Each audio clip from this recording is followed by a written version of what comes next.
What is happening? I've got a treat for you today. Today we're going to go through a core EMOM, which stands for, Rachel? Every minute on the minute. Yes, every minute on the minute. But before we get into the nitty gritty, we're going to get warmed up a little bit. So our first exercise, we're actually going to go onto our back. So from this position, we're going to try and loosen up our lower backs a little bit and our hips. And then we're going to bring the arms out to the side, keep the feet flat, tuck one leg over, and you drop to one side, roll it knee across the body. That'll be 2 reps, 3 reps, and we're going to do 10 reps. 4 reps, 5 reps, and then we're going to switch to the other side.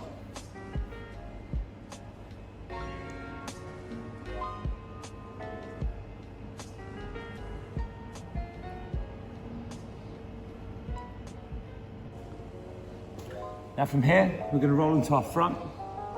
We're going to do what's called an upwards facing dog. Okay, so we're going to, from there, we're going to push up and we're going to hold 45 seconds. If that's too much on your lower back, you can hold a plank position, which is known as a cobra actually.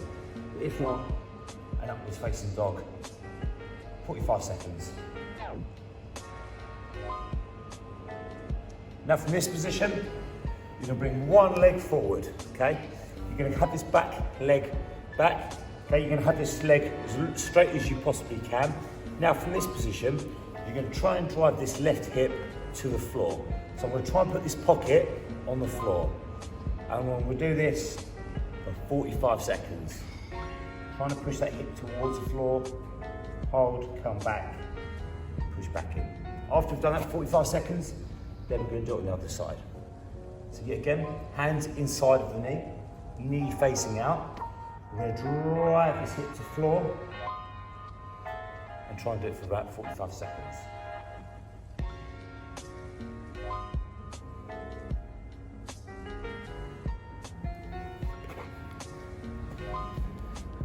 Okay, so we're about to start the workout. Now this is an every minute on the minute style workout. So you have a set number of reps to complete within a minute, and then whatever you have left of that minute, you take as rest. Now, if the reps are too hard, just throw the reps by maybe 2-3 reps to make it more manageable. We're looking to get it within a 45-second window. Now for this workout, kettlebell.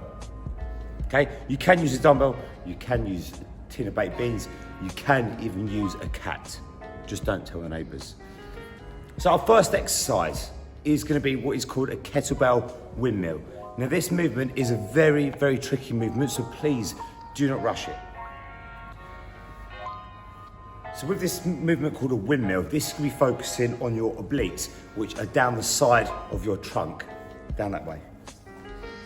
So from this position, how we get into the windmill? We're going to get our feet in a squat position. Okay? We're going to take the kettlebell overhead with the right hand. We're going to turn our feet slightly away from the kettlebell. From this position, we're going to have a hand on our leg, so we know where we are. We're going to keep our gaze up at the kettlebell. We're keeping the legs fairly straight, maybe a slight bend. From there, we're going to go down as far as we can, and then up. Okay? Really trying to pull from your oblique. Make sure you move around a little bit as well. Keep the eye on the kettlebell. Come up. Nice and controlled. Keep the arms straight. Make sure as well you're keeping an eye on the kettlebell, not looking down here. If it's too hard, come down to knee height and then back up. We're going to do 10 reps. Now, if you really struggle with that movement and you get a lot of back pain, then you can almost hold the kettlebell on the side of the body, bend, crunch. Okay, but instead of doing this for reps, you're going to do this for 45 seconds.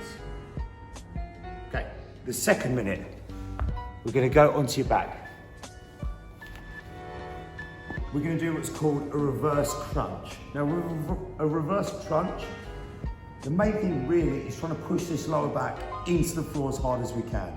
Now, if that back arches a little bit, you might experience a lot of lower back pain. So what we're going to press that back into the floor. I like to lift my head and shoulders off the floor a little bit because it helps me press my rib cage down into the floor. Hands out to the side. Now from here I'm going to have a slight bend in my knee, drop my legs as low as I can, to my back arches. Now I'm going to roll the bum off the floor. And I'm going to do this for 15 reps. If it's too tough in your lower back, bend your knees. Roll your knees up into your chest. Try not to do any weird sort of flicking around shit. We're just going to keep these bent, roll it in, and back down. Woo. 15 reps. Now on the third minute, we're going to do the windmill on the other side. So it's exactly the same setup. Feet are in a squat, the arms nice and straight. Turn the feet away from the kettlebell slightly. Keep your eyes on the kettlebell. Lower yourself down as far as you can, and back up. Nice and slow.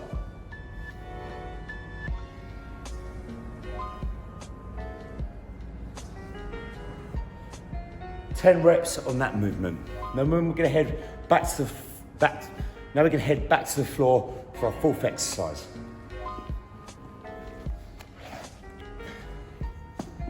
Now fourth exercise is going to be what's called a flutter kick. Now this movement, the hardest version, is keeping your legs very close to the floor. But like the reverse crunches, we don't want the back arching too much off the floor, okay? So you may need to start with your legs higher to avoid back pain. Same as the reverse crunch, I like to lift my shoulders and head off the floor a bit so I can press my back into the floor. From here, I'm going to bring the arms across my chest. I'm going to bring my legs out and I'm going to do this for 30 seconds. Keep my legs dead straight, pointing the toes. Keep the legs locked and engaged. If that's too much, you can start higher. And we're going to do that for 30 seconds. Now after we've completed minute 4, we're going to repeat the cycle for 5 times over. This should be your 20-minute workout. And again, if the reps are too tough, just take 2-3 reps off to start with, or even better, work for 40-45 seconds on your stopwatch until you feel comfortable to complete the reps. That is all. Have a great day.